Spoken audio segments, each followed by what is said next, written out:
Playoff di prima categoria girone C, il Via dell'Acciaio, maglia azulgrana, ospita al Ponte X il Torchio, maglia bianca, nella sfida che vale il passaggio al secondo turno contro la Campese. Nel caso di pareggio ci saranno i supplementari, ma non i calci di rigore. Dopo 2 minuti il primo guizzo del match è del Ponte X, Lipardi per Daronce, che non trova l'angolazione giusta. Un po' blandi i ritmi del match, a spezzare l'equilibrio ci prova Lipardi, ma la conclusione scivola fuori.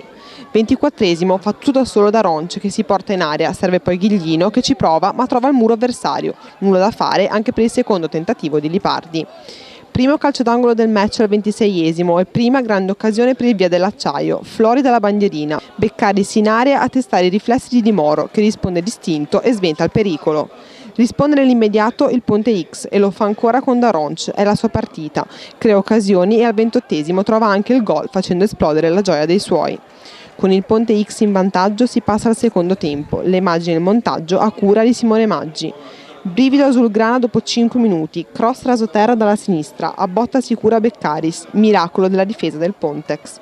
20esimo, ci prova ancora il Via dell'Acciaio, calcio di punizione, il rasoterra dell'appena entrato Migliaccio sfiora la rete. Anche il Ponte X ci prova da calcio piazzato, limite dell'area, Ghiglino punta in porta, ma Di Giorgio dice no.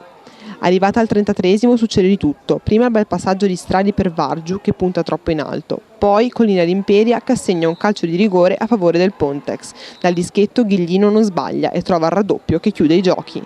In pieno recupero c'è un'espulsione tra le fila del Via dell'Acciaio, esce Trucco, tensione in campo tra i giocatori. Al Via dell'Acciaio per passare sarebbe bastato il pareggio, in realtà vince e festeggia il Ponte X in attesa della sfida con la Campese.